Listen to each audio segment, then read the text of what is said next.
Welcome to another 5-Minute Friday, guys. Today's a little different, I should say. Tonight's a little different.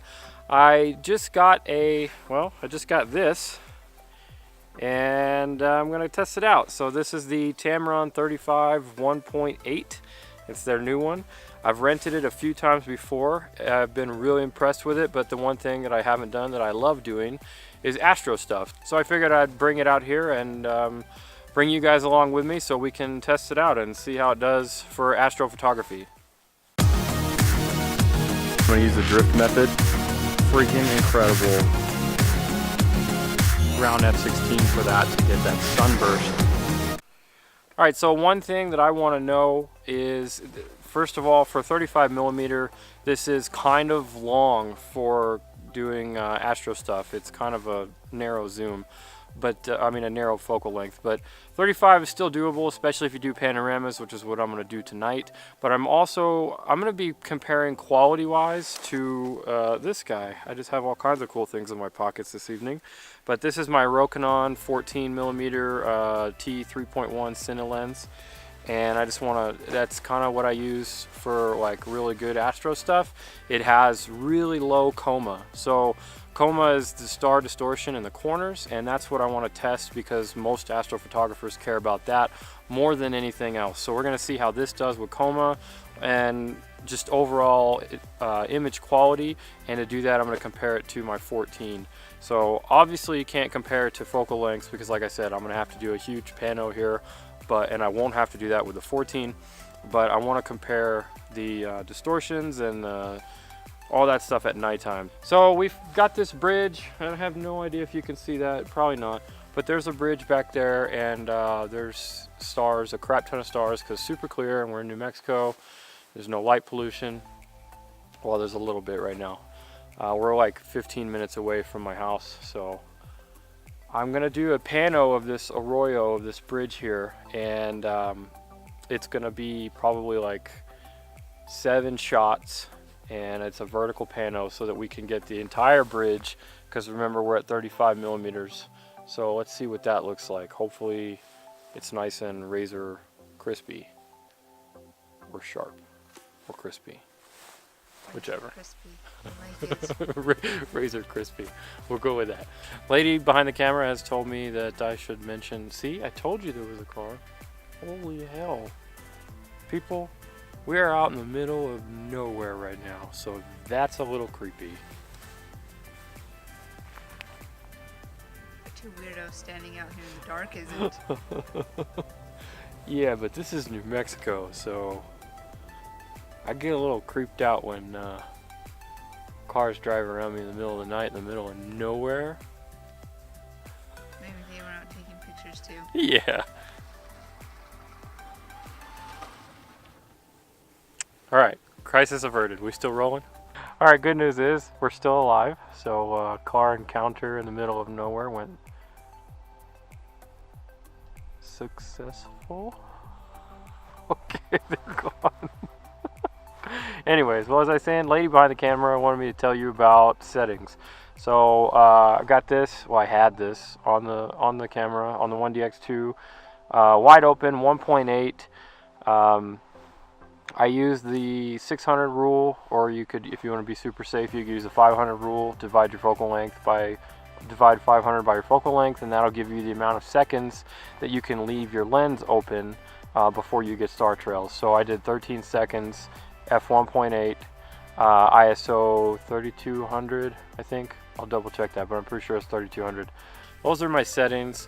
I think that's about all I want to do out here tonight, so I don't tempt any more crazy car or big mountain kitties, which are definitely in the area. So we're gonna wrap it up and head back to the car, and I'm gonna take a look at these on the computer.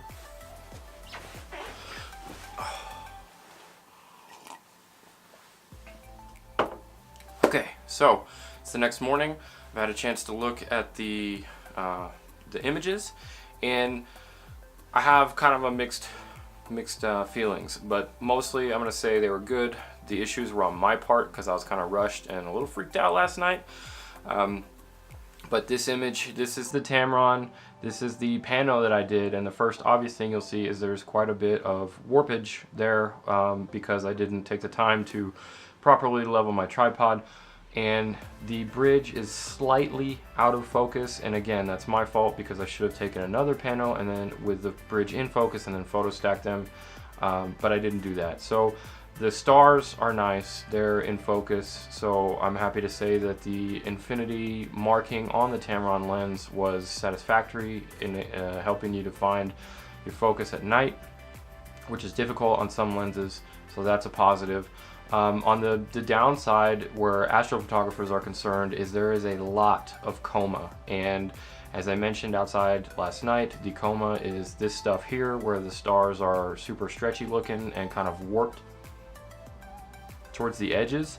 So that's coma, and it does suffer from coma. Again, most lenses do, even the better ones, so that's just something that I personally am willing to live with. I'm okay with that, especially I think, first of all, I think I picked the wrong place to really test this lens. I should have, I've been to that bridge a lot of times, but I think I was thinking of it in terms of my 14 because that's usually what I shoot with at night. So the 14, as you can see here, the 14 did a great job of capturing the bridge, and it's much straighter, and even though the 14 suffers from some serious mustache distortion, for astro stuff it does very well, and it's very correctable in Photoshop or Lightroom. So here's a single image from the Tamron that I thought was okay, and I got Andromeda in there, so I was kind of stoked about that, that it showed up. Pretty decent, but again, low light pollution really helps with that. But even at 35, you could see Andromeda pretty well, and the foreground was okay. The bridge, much less distorted with a single image from the Tamron. Again, that's because I didn't level my pano properly, and because the pano was so wide. But other than that, I really think that this lens has potential, and I think I'm going to give it a try with some more better astro type scenarios, because obviously none of these images are portfolio worthy, and they're certainly not up to the rest of my astro images that I've done in the past. But it was a good practice night. It was a good night to just get out and try the new lens. So I was happy just to be able to do that and bring you guys along. And even with the coma and there was also a bit of chromatic aberration, again correctable in Photoshop. So even with those two downsides, I'm very happy with this lens. I'm going to continue to play with it in different scenarios, but we'll leave it at that because this isn't a review. This is just kind of a pre-review first look. Let's go out and play. So that's what this was. Alright, so I'm going to wrap it up because I've definitely gone past the 5 minutes. But if you like this video and you want to see more of this kind of stuff, make sure you subscribe to the channel. There's videos like this every Friday and tutorials every Tuesday, plus other stuff. So subscribe to the channel. If you have any questions about anything that I didn't talk about this lens that you want to know, leave them in the comments below and let me know what your favorite astro stuff is. I love hearing your feedback on that kind of stuff, and maybe I'll do some more reviews like this, or tag-alongs, or I don't know what they're called. But I'll do more stuff like this in the future, so make sure you subscribe, leave a comment, hit that like button, and I'll see you in the next video.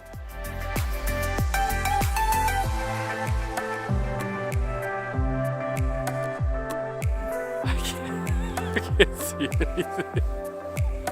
I'm looking at the lens though, I hope. Are you recording? Yeah. Oh, okay.